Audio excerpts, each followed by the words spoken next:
Hi everyone, Mike Lipkin of the Chicago Maroon here. I'm outside the University of Chicago Medical Center. Specifically, I'm outside the Student Care Center where screenings for students, faculty, and staff moved today after it was announced just last night that two UCMC staff members are probable carriers of the swine flu. The tests have yet to be fully completed, but at this stage it's a 99% certainty that they are carriers of the virus, joining under 24 Illinois citizens to be infected with the disease. I spoke with several SCC administrators today to see the number of students that took advantage of the screenings and the extent of the illness. I spoke with Dr. Kristen Bordnev of the Student Care Center, who told me that about 90 people per day have been coming into the testing facilities, most of those faculty and staff. Part of what we're doing is we didn't know in the beginning whether it was going to indeed be what Mexico had experienced or whether it was going to be different. So in the beginning it was, let's make sure that we are on top of this in case it does have the higher mortality rate that Mexico is seeing. That was Monday and Tuesday essentially.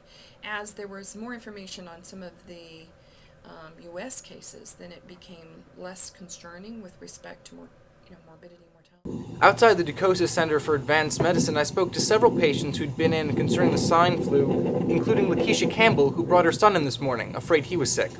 Though her son just turned out to have an upper respiratory infection, she did express some concern for the virus at large. So it worries me. It just makes me want to, it really makes me want to put on a bodysuit. It does. It makes me want to put on a bodysuit. The government can handle it. If it becomes any bigger than what it is right now, I don't think the government can handle it. So it worries me. It just makes me want to, it really makes me want to put on a bodysuit. It does. It makes me want to put on a bodysuit. Suzanne Connolly, on the other hand, visiting her husband in the hospital, think the media has overblown the situation. Until I guess more people get it.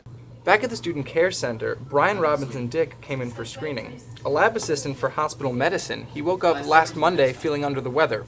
Having recently been to Mexico, he felt it was wise to go to the SCC.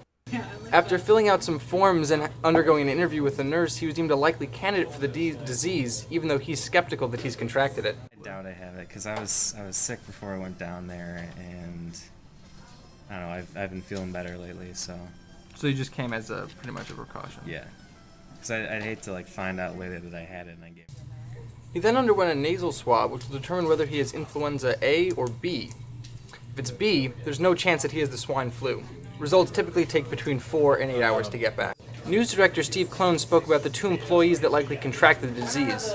The staffers completed 3 of the 4 rounds of testing, making it highly likely that they have swine flu. You rule out a number of other human strains of influenza A, you get to what the director of the Illinois Department of Public Health called roughly 99% probability. These results spurred university action.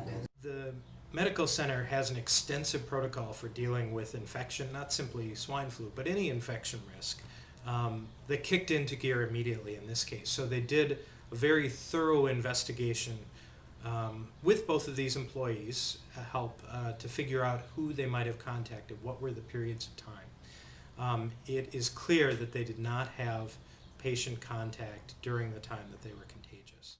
Finally, Clone, a former Chicago Tribune editor, commented on the media's take on the swine flu outbreaks.